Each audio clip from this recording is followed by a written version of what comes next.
Earth, fire, air, water. The Legend of Korra. A show that began with incredible pressures and questions of how the writers Brian Konietzko and Michael Dante DiMartino would be able to top their amazing hit Nickelodeon series, Avatar: The Last Airbender. The Last Airbender had some amazing characters with some deep backstories and amazing talents, but the new cast is no group of schmucks. We'll start with the new Avatar herself. No, not that Avatar. There we go. That's Avatar Korra. She's a 17-year-old Southern Water Tribe girl, also where Katara is from. Unlike Avatar Aang though, she was able to bend multiple elements at an extremely young age, mastering earth, water, and fire bending by the time she was 17. The next set of characters are brothers Mako and Bolin.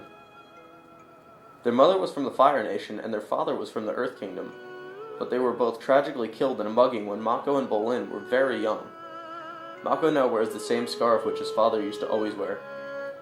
Mako's a firebender and Bolin is an earthbender. They're also pro-benders, along with Korra, on their own team named the Fire Ferrets. Now on to Asami. Asami is the daughter of Hiroshi Sato, founder of Future Industries, and she is a non-bender. Although she cannot bend, she trained since she was a little girl and is now a master fighter at hand-to-hand combat.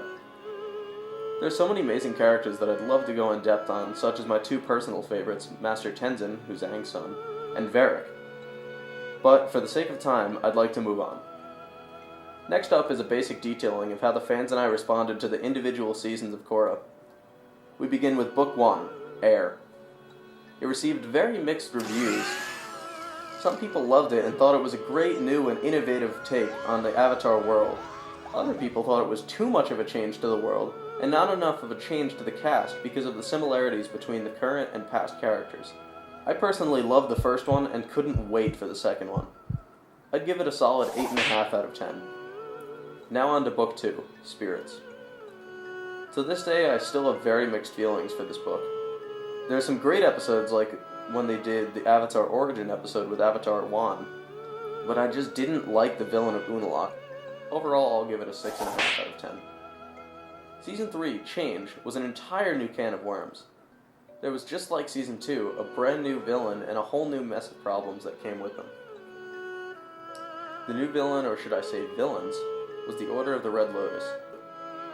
I don't want to go too far into the Red Lotus's backstory for the sake of spoilers, but they are just awesome. I really love this villain, and I think that it's a huge improvement. So about 8 episodes into Season 3, due to continuous low ratings, Nickelodeon pulled Korra off the air. Nickelodeon continued to post the episodes on their website, and they still do, but it just isn't the same as sitting down at your TV, bundled up in your blankets with a hot chocolate and your Momo plushie and... Never mind. Moving on. Prior to Nick taking Korra off the air, they signed a contract with the creators of the show to order 2 more seasons, resulting in the entirety of Season 4 being streamed from their website. Before going to Book 4, let me just wrap things up with Season 3. Luckily, the change in how people viewed it did not impact the story in the least bit. In fact, the last few episodes of Season 3 were some of my favorite episodes in both The Legend of Korra and The Last Airbender. To say the least, the finale went to a whole new level of disturbing.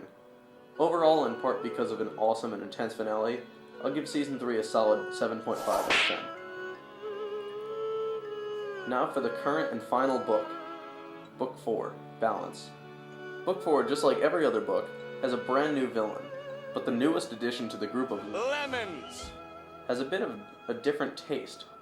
Kuvir is a bit of a different villain because her motives make the viewer second guess whether it's right or wrong for Korra and Team Avatar to want to take her down. As of right now, with 3 more episodes to go, I'd give the season a solid 8 out of 10. With a good finale, that could be bumped up to an 8.5, maybe a 9. Well, that just about wraps things up here. This has been a Reynolds Rant. Thanks for watching.